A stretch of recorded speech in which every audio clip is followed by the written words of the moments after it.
Australians really working on the ball. I apologise for my actions and I take full responsibility. I'm really sorry for carrying this out in the game. But as captain of the Australian cricket team, I take full responsibility to see the way my old man's been.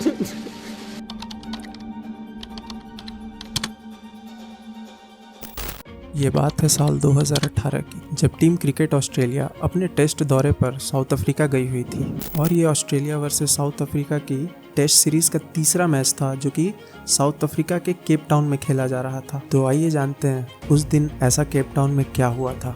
अपने ground पे cricket प्लेयरों को ball को sign करते हुए देखा होगा। कुछ player इसे अपनी पैंट पर रब करके साइन करते हैं बॉल को, और कुछ प्लेयर को आपने सलाइवा लगा करके बॉल को साइन करते हुए देखा होगा। बट यहाँ पे ऑस्ट्रेलिया के कैमरन बैनक्रॉफ्ट लाइव कैमरे में देखे जाते हैं बॉल को एक सैंड पेपर से खराब करते हुए।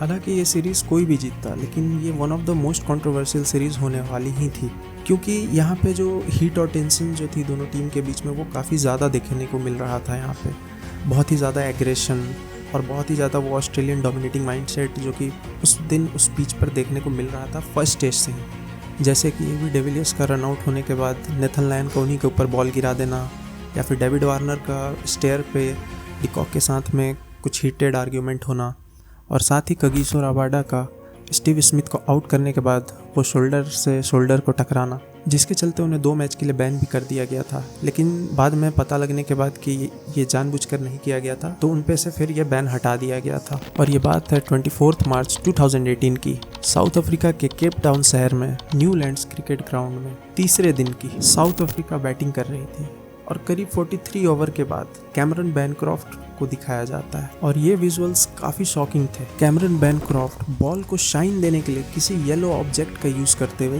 दिख रहे थे, और ये दिखा कि उन्होंने बॉल को काफ़ी रब करने के बाद उस येलो ऑब्जेक्ट को अपने जेब में रख लिया। और वहीं दूसरी तरफ साउथ अफ्रीकन ब्रॉडकास्टर्स ने वो विजुअल को ग्राउंड पे बड़ी स्क्रीन पे चला दिया, और वहीं से ये पूरा विजुअल पूरी दुनिया में दिखा दिया गया।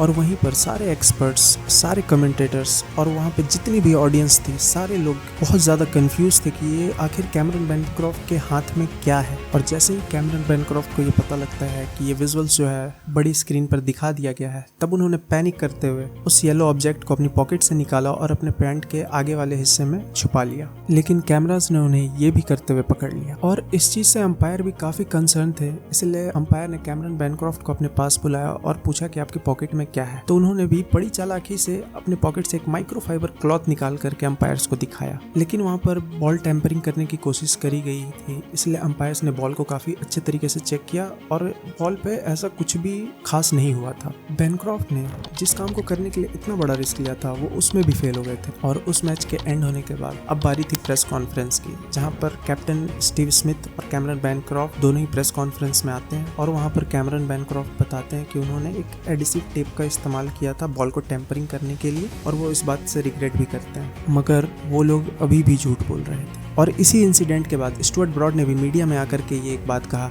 कि ऑस्ट्रेलियंस के लिए ये कोई पहली बार नहीं है। और उन्होंने अपना एक किस्सा भी बताया जहां पर एसेस मैच के दौरान वो कह रहे थे कि बॉल एक ऐसी पिच पर स्विंग कर रही है जहां पर पिच में कोई भी टर्न ही नहीं था। हालांकि इसके बाद क्रिकेट ऑस्ट्रेलिया ने इस मुद्दे को काफी अच्छी तरीके से इन्वेस्टिगेट करना शुरू किया, और इस इन्वेस्टिगेशन के बाद उन्हें ये पता लगता है कि ऑस्ट्रेलियन टीम के वाइस कैप्टन जो कि डेविड वार्नर, जो कि अभी तक छुपे पड़े हुए थे, वो भी इस बॉल टेम्परिंग का एक हिस्सा थे। और ये असल में डेविड वार्नर की ही प्लानिंग थी। और वहीं पर इसी समय कैमरन बैनक्रॉफ्ट ने इस चीज को एक्सेप्ट करा कि जिसे वो येलो टेप बता रहे थे वो एक सैंड पेपर थी। यहाँ तक तो समझ में आता है कि अपने सलाइवा का यूज करके बॉल को शाइन करना या फिर किसी क्लॉथ का यूज करके बॉल को शाइन करना, लेकिन ग्राउंड के बाहर से किसी चीज को लेकर के आना और उसका यूज करना और बॉल को खराब करना तो कुछ भी संभव है। बट आखिर ये सैंड पेपर आया कहाँ से? अक्सर बैट्समैन अपनी क्रिकेट किट बैग में एक सैंड पेपर अपने साथ रखते हैं बैट के सरफेस को प्लेन करने के लिए, बट वो सिर्फ क्रिकेट किट तक ही रहता है। बट उसे ग्राउंड पे लेकर के आना और उससे बॉल की शेप को चेंज करना, दिस इज नॉट एक्सेप्टेबल। या फिर यहाँ पे एक ये भी सवाल आता है कि क्या क्रिकेट ऑस्ट्रेलिया जीत के लिए इतनी भूखी थी कि उन्हें इस तरीके का चीटिंग करना पड़ा?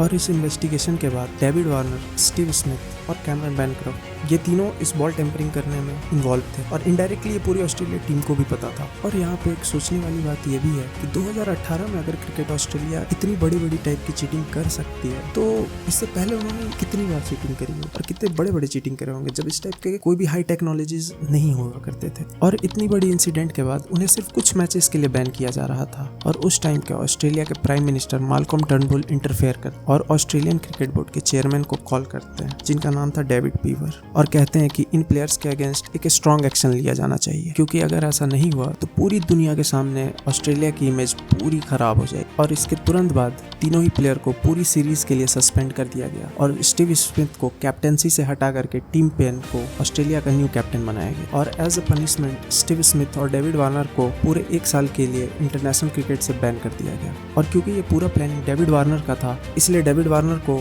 जब भी ये बैन के बाद टीम में आकर के खेलेंगे तो इन्हें कभी भी कैप्टन के लिए कंसिडर नहीं किया जाएगा। और दूसरी तरफ कैमरन बैनक्रॉफ्ट एक जूनियर प्लेयर थे और ऐसा उन्होंने अपने वाइस कैप्टन के कहने पर किया था, इसलिए कैमरन बैनक्रॉफ्ट को सिर्फ 9 महीने का बैन किया गया। और यहीं पर डेविड वार्नर और स्टीव स्मिथ को आईपीएल से भी 1 साल के लिए बैन कर दिया गया था। और एक एक करके ये तीनों प्लेयरों ने प्रेस कॉन्फ्रेंस में आकर के अपोलोजाइज किया और सॉरी कहा। और इसी प्रेस कॉन्फ्रेंस में डेविड वार्नर और स्टीव स्मिथ दोनों रोते हुए भी नजर आए। और इस पूरे स्कैंडल के बाद इन तीनों प्लेयरों को काफ़ी ज़्यादा हेटेड मिली और इन्हें ऑडियंस एक चीटर कह के बुलाने लगी। उनका ये कदम पूरे क्रिकेट ऑस्ट्रेलिया की टीम पर एक दाग लगा दी थी। बट इस टाइम टू मूव ऑन। और 1 साल के बाद जब इन तीनों से बैन हटा तो ये तीनों ने इंटरनेशनल क्रिकेट में अपनी वापसी, और वहीं पर डेविड वार्नर और स्टीव स्मिथ ने एक काफ़ी अच्छा कमबैक करा और धीरे धीरे करके इन्होंने अपनी खोई हुई रिस्पेक्ट को वापस से अर्न कर लिया। और यहीं पर डेविड वार्नर के बिहेवियर में भी एक काफ़ी अच्छा सा चेंज देखने को मिला। जहाँ पे वो बहुत ज़्यादा एग्रेसिव और रूथलेस हुआ करते थे, वहाँ पर उनका एक सॉफ्टर साइड लोगों के सामने आया और ऑडियंस भी उनका ये सॉफ्टर साइड काफ़ी ज़्यादा पसंद कर रही है। ये किस्सा पूरी दुनिया को